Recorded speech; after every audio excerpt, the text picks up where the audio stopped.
Hello and welcome to Nithrania Game Club. My name is Branislav Berec and you're watching Game in a Nutshell, the series of videos designed for board games rules explanation.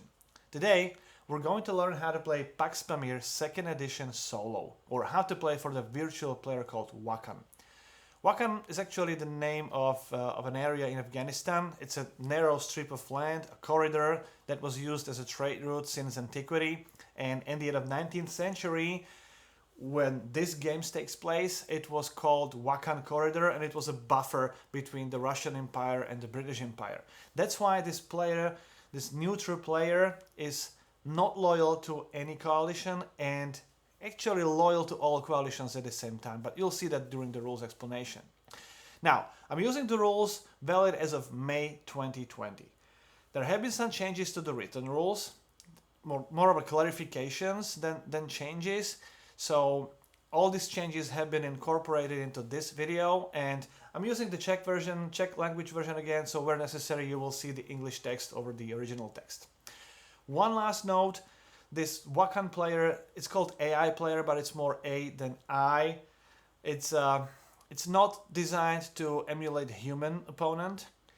It is a very tough opponent because some of the standard rules have been changed, so Wakhan is a really tough opponent. Unpredictable, and it creates lots of challenges for the players, but also some opportunities. Sometimes Wakhan doesn't make the strongest move you might expect, so these are the opportunities that you might use as a human players.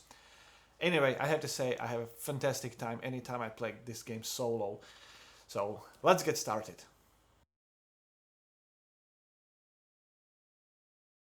You can use the Wakhan player in a solo game, or two human players can use the Wakhan as the third player in the game. So when building the draw deck, include Wakhan as another player.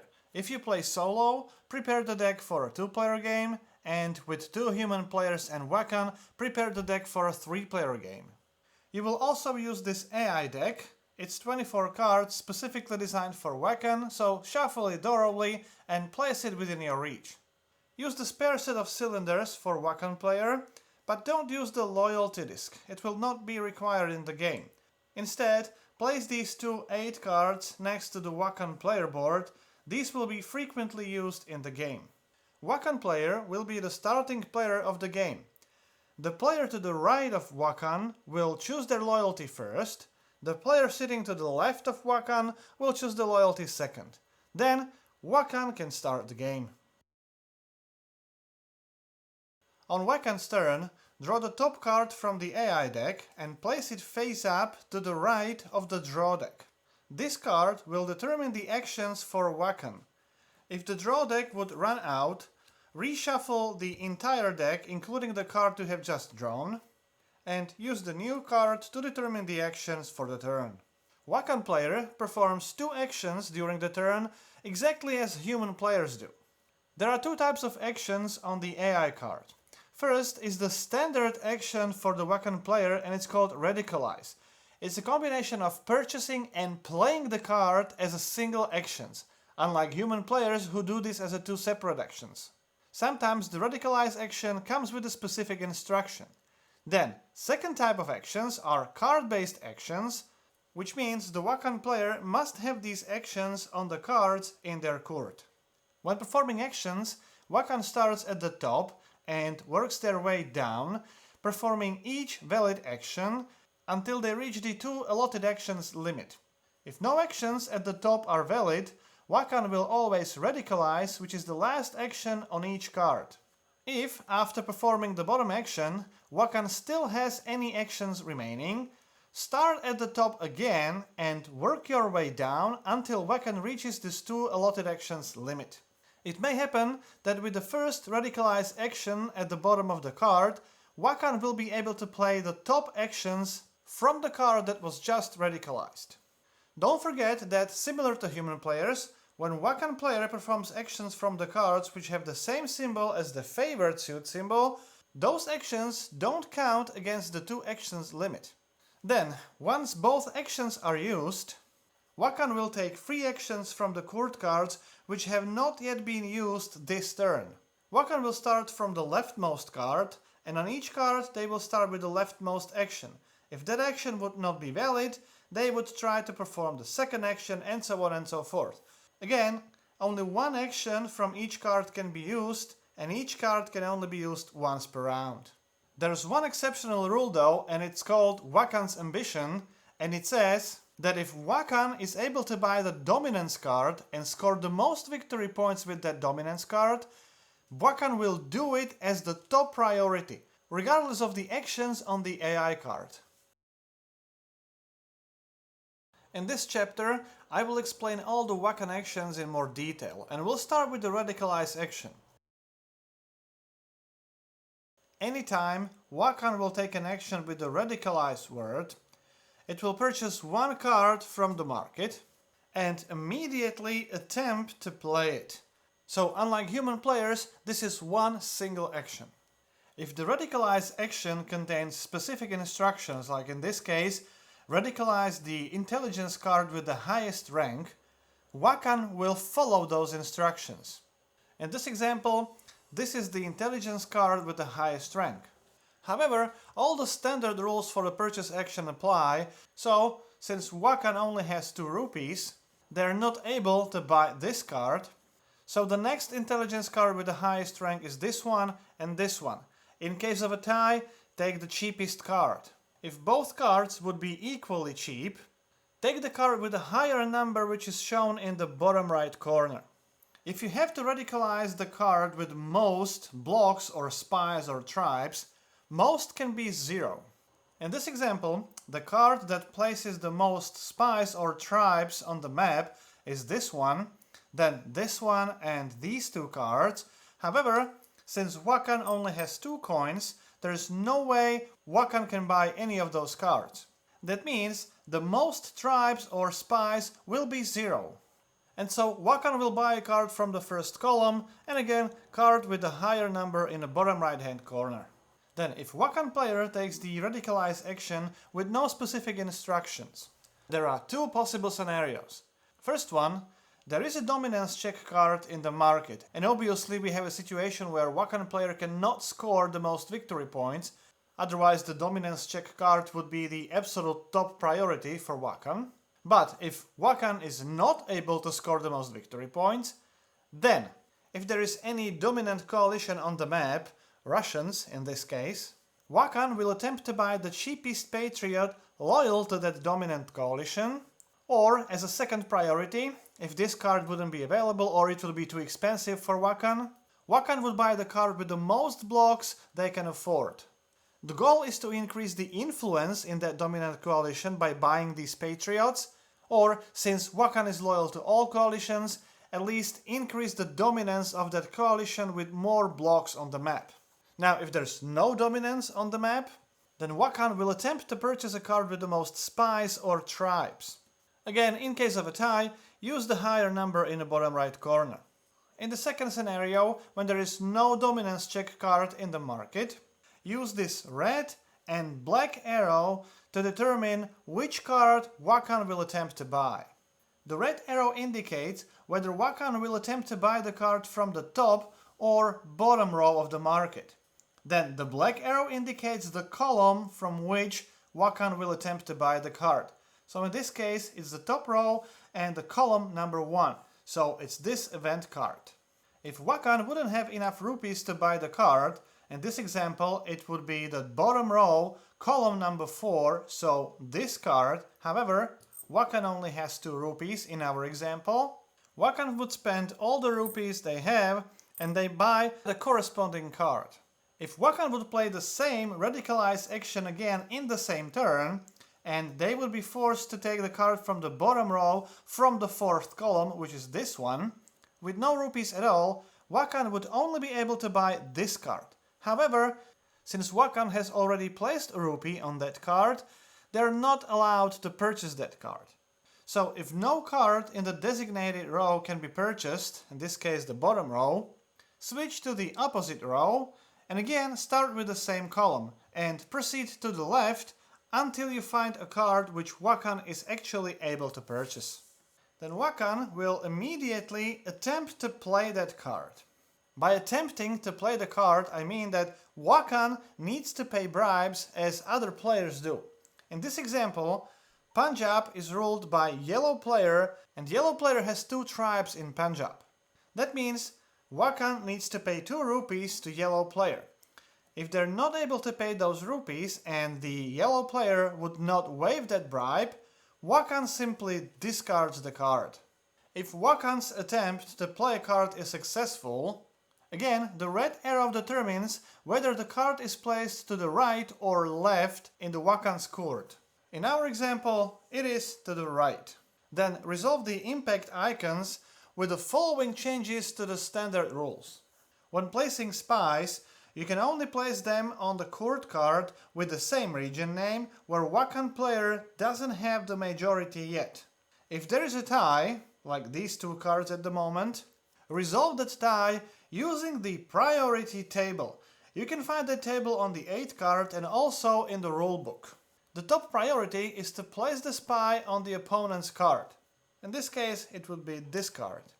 Now, the second spy may not be placed on this card because Wakhan already has the majority on that card. There is only 1 card remaining and it's this one. However, let's say Wakhan would have 2 Persia cards. The next priority is the card with the same suit symbol as the preferred suit symbol. So the spy would go to this card. This is an easy way how to use this priority table. Now, when you need to place roads, you always have to use the color of the so-called Pragmatic Loyalty. Wakhan is not loyal to any coalition and is loyal to all of them at the same time. So anytime you need to determine this Pragmatic Loyalty, look at these symbols on the current AI card, and the current Pragmatic Loyalty is the leftmost loyalty which is not shared by any other player in the game.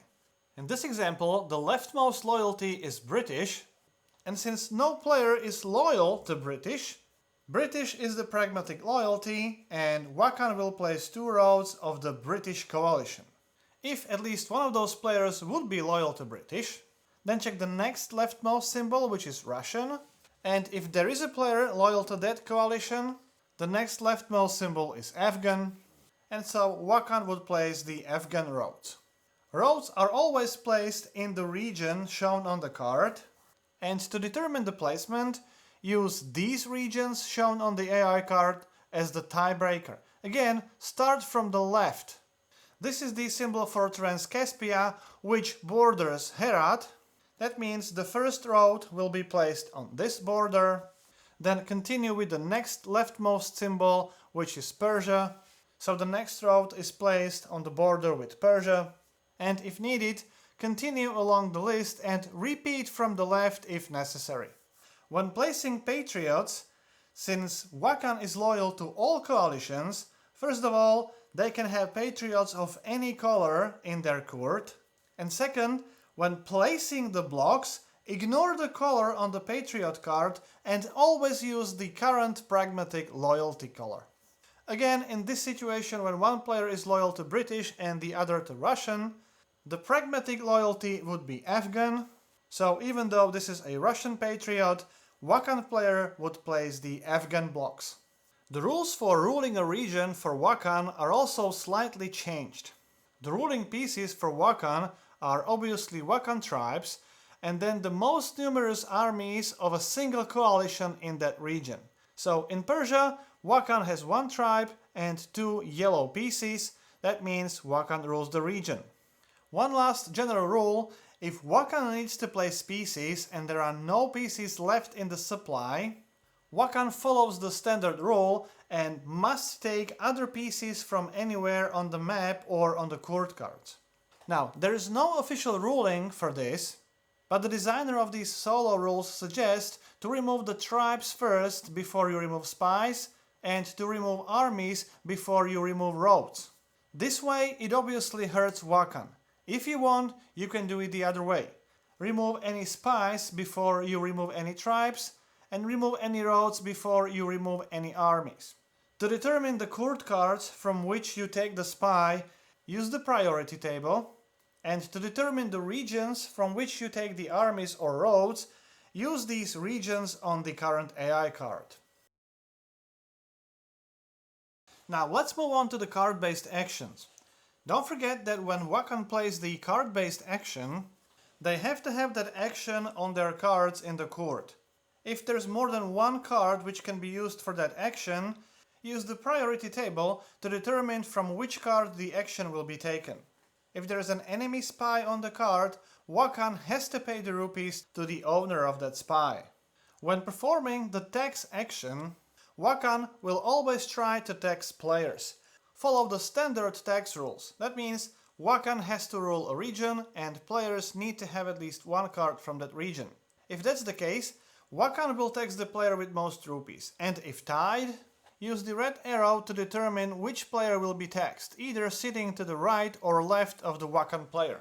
If Wakhan would not be able to tax players, they would take coins from the market, starting with the leftmost column and proceeding to the right, and again, any ties would be resolved with the red arrow pointing at the bottom or top row of the market.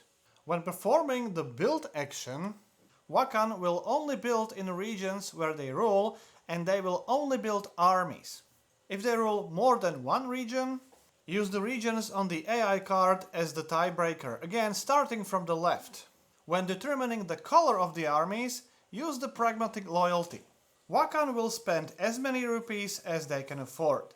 In this example, players are loyal to British and Russian, so Wakhan will build Afghan armies.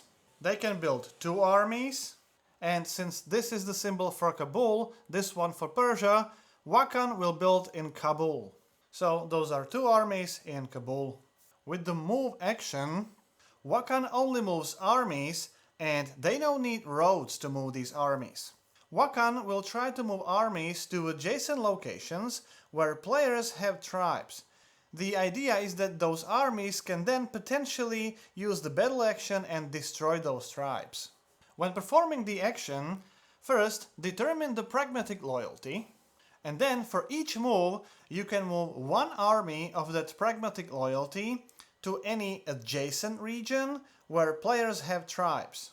Wakhan moves their armies to adjacent regions only, so in this case, if the Pragmatic Loyalty would be Afghan, there is no army adjacent to the Punjab region, and that means Wakhan would not make any move.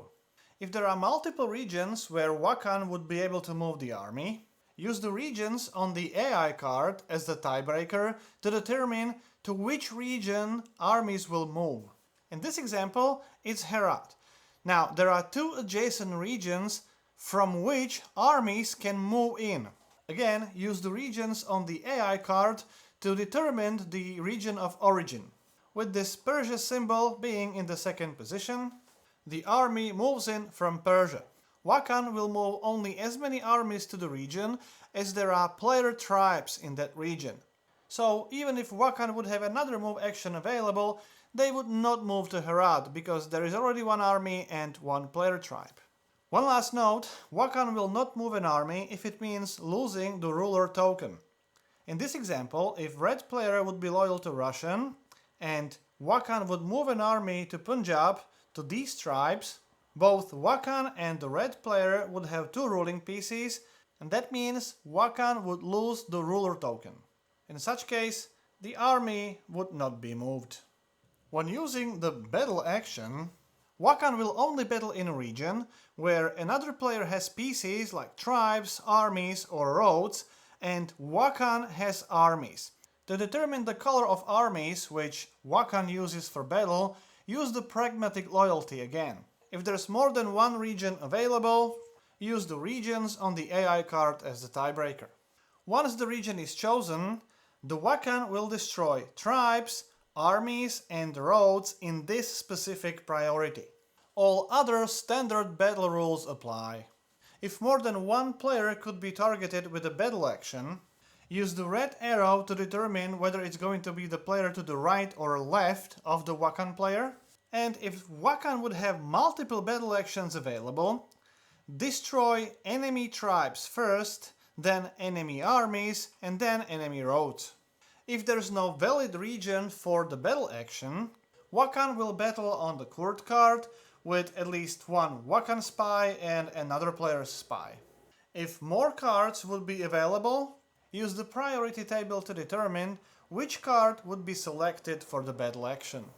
When using the Betray action, Wakhan will betray a card where they have a spy, but only when the card has a price. If multiple choices are available, again, use the priority table to determine which card would be betrayed. It may happen that Wakhan will betray their own card. Wakhan will always take all prizes, and you can place them underneath the 8 card. Since Wakhan is loyal to all coalitions, they can have prizes of all colors. And finally, when playing the gift action, Wakhan will always buy the cheapest gift on the 8 card. Each gift counts as 1 point of influence in all coalitions. And couple of last general notes: if Wakhan may do something during the turn, they will always do it. If they need to choose a suit, they will always choose the current favorite suit. And if they need to discard a leveraged card and they have no coins in their reserve, don't discard any cards from the court. You can simply pretend that Wakhan discarded 2 cards from the hand. At the end of the turn, during the cleanup, if you need to discard any card from the Wakhan's court, use the table of priorities for discarding the cards during the cleanup. You can find them on the 8 card and also in the rulebook. When checking for dominance and scoring victory points, Wakhan is loyal to all coalitions. So if there is a dominant coalition on the map, in this case the Afghan coalition, Wakhan would be loyal to the Afghan coalition.